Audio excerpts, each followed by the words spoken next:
خدا باپ کے زندہ اور جلال کلام میں سے زندگی بھرا کلام، پالوس رسول کا خط رومیو کے نام، اس کا 8 باب 1 سے 39 آیت مبارکہ تک۔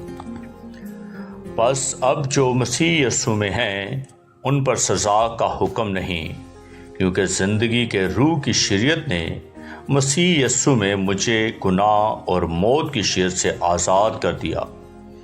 اس لیے کہ جو کام شریعت جسم کے سب سے کمزور ہو کر نہ کر سکی وہ خدا نے کیا، یعنی اس نے اپنے بیٹے کو گناہ آلودہ جسم کی صورت میں اور گناہ کی قربانی کے لیے بھیج کر جسم میں گناہ کی سزا کا حکم دیا، تاکہ شریعت کا تقاضا ہم میں پورا ہو، جو جسم کے مطابق نہیں بلکہ روح کے مطابق چلتے ہیں، کیونکہ جو جسمانی ہیں وہ جسمانی باتوں کے خیال میں رہتے ہیں، لیکن جو روحانی ہیں وہ روحانی باتوں کے خیال میں رہتے ہیں۔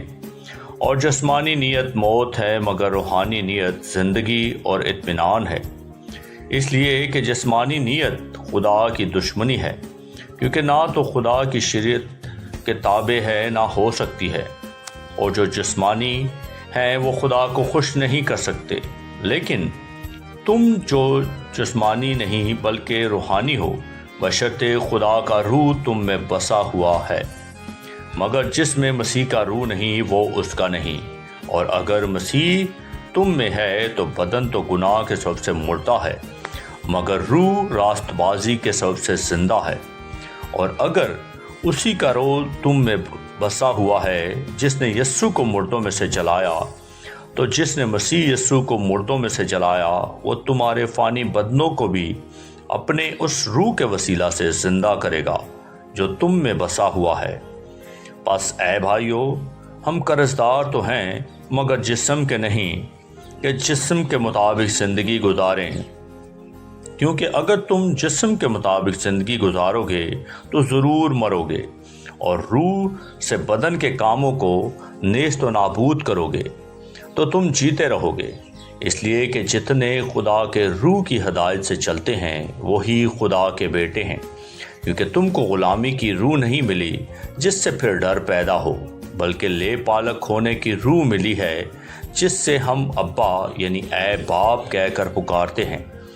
روح خود ہماری روح کے ساتھ مل کر گواہی دیتا ہے کہ ہم خدا کے فرزند ہیں، اور اگر فرزند ہیں تو وارث بھی ہیں، یعنی خدا کے وارث اور مسیح کے ہم میراث، بشرطے ہم اس کے ساتھ دکھ بھی اٹھائیں تاکہ اس کے ساتھ جلال بھی پائیں۔ کیونکہ میری دانست میں اس زمانے کے دکھ درد اس لائق نہیں کہ اس جلال کے مقابل ہو سکیں جو ہم پر ظاہر ہونے والا ہے، کیونکہ مخلوقات کمال آرزو سے خدا کے بیٹوں کے ظاہر ہونے کی راہ دیکھتی ہیں، اس لیے کہ مخلوقات بطالت کے اختیار میں کر دی گئی تھی، نہ اپنی خوشی سے بلکہ اس کے باعث جس نے اس کو اس امید پر بطالت کے اختیار میں کر دیا کہ مخلوقات بھی فنا کے قبضے سے چھوٹ کر خدا کے فرزندوں کے جلال کی آزادی میں داخل ہو جائیں گی۔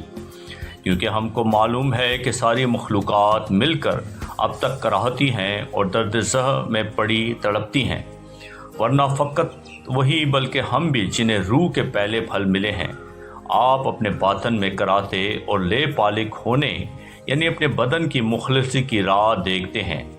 چنانچہ ہمیں امید کے وسیلہ سے نجات ملی، مگر جس چیز کی امید ہے جب وہ نظر آ جائے تو پھر امید کیسی؟ کیونکہ جو چیز کوئی دیکھ رہا ہے اس کی امید کیا کرے گا؟ لیکن جس چیز کو نہیں دیکھتے اگر ہم اس کی امید کریں تو صبر سے اس کی راہ دیکھتے ہیں۔ اسی طرح روح بھی ہماری کمزوری میں مدد کرتا ہے، کیونکہ جس طور سے ہم کو دعا کرنا چاہیے ہم نہیں جانتے، مگر روح خود ایسی آہیں بھر بھر کر ہماری شفاعت کرتا ہے جن کا بیان نہیں ہو سکتا، اور دلوں کا پرکھنے والا جانتا ہے کہ روح کی کیا نیت ہے، کیونکہ وہ خدا کی مرضی کے موافق مقدسوں کی شفاعت کرتا ہے۔ اور ہم کو معلوم ہے کہ سب چیزیں مل کر خدا سے محبت رکھنے والوں کے لیے بھلائی پیدا کرتی ہیں، یعنی ان کے لیے جو روح کے ارادے کے موافق بلائے گئے، کیونکہ جن کو اس نے پہلے سے جانا ان کو پہلے سے مقرر بھی کیا کہ اس کے بیٹے کے ہم شکل ہوں، تاکہ وہ بہت سے بھائیوں میں پہلوٹا ٹھہرے۔ اور جن کو اس نے پہلے سے مقرر کیا ان کو بلایا بھی، اور جن کو بلایا ان کو راست باز بھی ٹھہرایا، اور جن کو راست باز ٹھہرایا ان کو جلال بھی بخشا۔ پس ہم ان باتوں کی بابت کیا کہیں؟ اگر خدا ہماری طرف ہے تو کون ہمارا مخالف ہے؟ جس نے اپنے بیٹے ہی کو دریغ نہ کیا بلکہ ہم سب کی خاطر اسے حوالہ کر دیا، وہ اس کے ساتھ اور سب چیزیں بھی ہمیں کس طرح نہ بخشے گا؟ خدا کے برگزیدوں پر کون نالش کرے گا؟ خدا وہ ہے جو ان کو راست باز ٹھہراتا ہے۔ کون ہے جو مجرم ٹھہرائے گا؟ مسیح یسوع وہ ہے جو مر گیا بلکہ مردوں میں سے جی بھی اٹھا، اور خدا کی دائنی طرف ہے اور ہماری شفاعت بھی کرتا ہے۔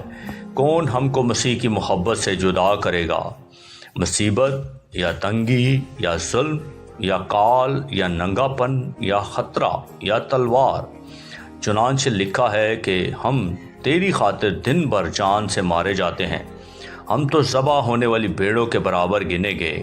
مگر ان سب حالتوں میں اس کے وسیلہ سے جس نے ہم سے محبت کی، ہم کو فتح سے بھی بڑھ کر غلبہ حاصل ہوتا ہے، کیونکہ مجھ کو یقین ہے کہ خدا کی جو محبت ہمارے خداوند مسیح یسوع میں ہے، اس سے ہم کو نہ موت جدا کر سکے گی، نہ زندگی، نہ فرشتے، نہ حکومتیں، نہ حال کی، نہ استقبال کی چیزیں، نہ قدرت، نہ بلندی، نہ پستی، نہ کوئی اور مخلوق۔ آمین۔ کلام کے پڑھے اور سنے جانے پر خداوند کی برکت ہو، خداوند کا شکر ہو۔ آمین۔ اس زندہ اور جلالی کلام کو زیادہ سے زیادہ شیئر کریں تاکہ لوگ سن کر برکت پائیں۔ آمین۔